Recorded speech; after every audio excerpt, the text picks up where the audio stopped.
So you remember how in the previous one I set up these gameplay schemes, where the simplistic version only required you to control a single unit, and RTS Mode of course allowed you to control all of your units and your camera too. Well, I decided to do away with both of those concepts and set up a new gameplay scheme. This one's now going to be called Standard. So as you can see before you, you have all of the similar features to your simplistic, so a camera that's going to follow your units, but all of your units follow in line with your main unit, so you'll be able to use multiple units at the same time, and regardless of whom you have selected, everybody's just going to move together. So essentially this is combining both the simplistic and the RTS modes together. I wanted this as more of a feature with regards to, I want one standard feature for the game that all users will play as. However, there is going to be something pretty cool, and I'll show it a little bit later, with regards to those simplistic and RTS modes. For the most part, when it comes to standard, I want it to be an instance where you're controlling basically a squadron of units simultaneously, and you're casting spells and you're moving them around, but I don't want all of the overhead that came with the RTS mode, where you had a controllable camera, you had to control that. Really just made the gameplay a little bit more obfuscating, so I feel like with this setup that's going on right here, this has just become so much more of a clean way to play the game. In fact, I'm probably going to be actually doing a master mode run using this new standard playthrough. If you don't remember what master mode is, that is basically the mode where if you get hit, your unit dies. So it's basically like a one-shot challenge, but you do get as many respawns as you need. So this RTS mode's basically just combining simplistic and RTS mode, giving me the original vision for the game, but with a really nice and easy to control camera, a really nice and clean movement. As you can see, all the units are starting to move as a group now. I did a lot of tailoring and adjustments to fix that. So here we are at the main menu, and as when you press new game, it goes ahead and goes straight to the difficulties. I changed it so that master mode won't let you change your difficulties in game. I also made it so that you can't change gameplay schemes at all unless you're in Grandmaster mode. And speaking of that, when we go ahead and click Grandmaster mode, we switch over to our toggleables, and as you can see here, went ahead and moved simplistic and the classic RTS mode all into Grandmaster mode. So you can still play those if you'd like. However, since those won't be the main part of the game, I went ahead and hid them behind the Grandmaster difficulty, just because it's going to be more fun and be able to offer players more flexibility in what they want to do. But this isn't the main part of the game that I'd like to try and develop for. So this is just a fun mode that can be accessed. So a few blogs ago I set up this Fragments lair map. So this is going to be the new intro storyline map. After all of that different stuff, a bunch of stuff that I needed to clean up in those previous few blogs that I wanted to just code in, I'm ready to return to storyline. So I think the first thing I want to do is start to kind of populate this map and make it into a physical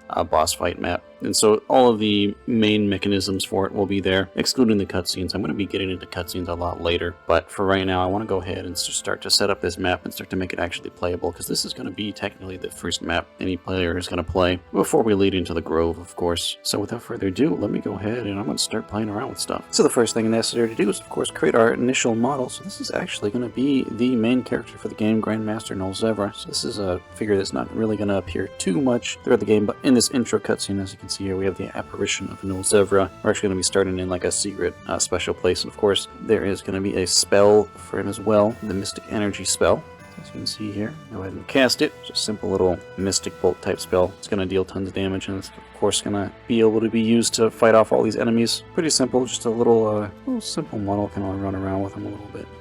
Let you check them out. It's basically just the same Disciple model, but textured out quite differently. As you can see, it looks pretty cool with a cool transparent effect. This is how all the initial characters are going to appear as, just to make them more unique, more clever, more interesting to look at. So now, I guess the next part is probably getting into enemies. So as you can see down here is where we spawn in at, and then coming up here, I just added in a ton of, I call them dark figures. These are going to be basically plot related in terms of, this is the Fragments energy, and they're just basically just tons of them. I thought it'd be more fun just to add like a bunch of them, because you're going to have a big AoE spell and you're going to be able to just one-shot all of them. None of them are going to be able to deal any damage to you, so it doesn't really matter how many I put, but it's more fun just kind of be able to dodge some spells and then cast spells in response. The player won't have anything to worry about, because these won't even be able to deal any damage to them. And here we go. Let's go ahead and grab our spell out, and let's go ahead and defeat some of them just to kind of show them off. As you can see, we're going to run right up here, and I'm going to start to run into them. Here they are. They're all casting at me. They look pretty menacing too. It looks pretty cool with all this purple going on. I'd like them to horde up. It'll be more fun when they start to horde up, but I do like their death animation when they just appear into this puff of smoke. This is the normal Disciple death animation, so I think it kind of fits quite well. It could be a little bit better, but I think I'm still happy with it. Alright, so this is starting to look a lot better. As you can see here, we have all of them following us. Looking pretty menacing. Looks pretty cool, but you can kind of round them all up and just cast a big old fireball or cast a Mystic Bolt on them. Just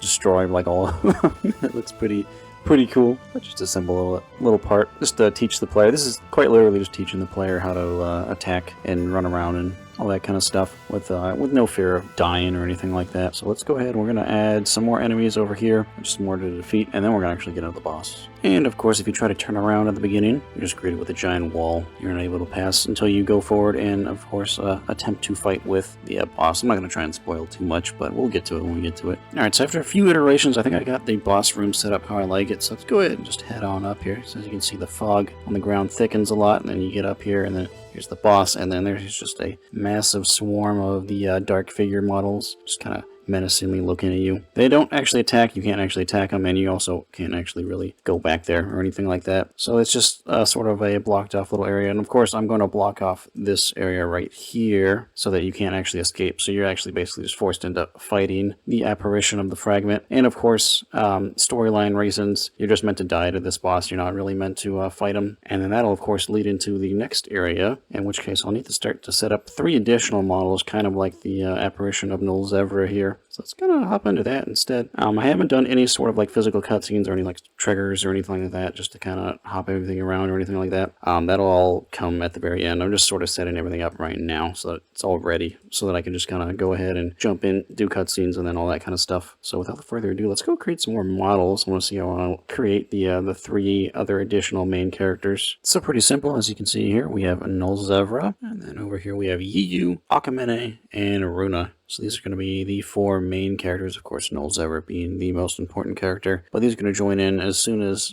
basically Yyanthire dies, quote unquote, to the main boss they were going to encounter. Just that I noticed, or I showed you guys in the last clip. And then the next major part is actually going to be the escape sequence. Let's go ahead. I'm going to kind of show the map real quick. So let's zoom out and take a look at everything. So as you can see right here, so going up here, going this way up here, this is where the apparition of the fragment is, and of course all these enemies to fight. But as you zoom out, as you can see here, the player is going to land about right here for the escape sequence, and it's going to kind of come through here, go through here, and then run all the way back here till eventually they hit a passageway, and then that'll take them to an outside area. There's going to be more cutscenes and stuff. And then, of course, it's going to end up as we get to the grove itself. So I figured I might as well try out the escape sequence. As you can see here, they're all going to be able to cast the same spell. So as you can see here, go ahead and try and cast it. They all cast the same spell. And I'm all kind of lined up here. So right here was, of course, that wall. So the player spawns in right there and then goes up that way. And then goes and fights the apparition of the fragment. And then, basically, it's teleported down here after a little cutscene. And now we have to escape. Without further ado, let's just run through the area. As you can see, we have all 4 of our units. And we're just going to get ambushed constantly by a bunch of enemies. Now, you can't take any damage during this phase, so it doesn't really matter too much. They're more just kind of blocking your way. You'll, of course, need at least 1 unit to get past everybody, and then on top of that,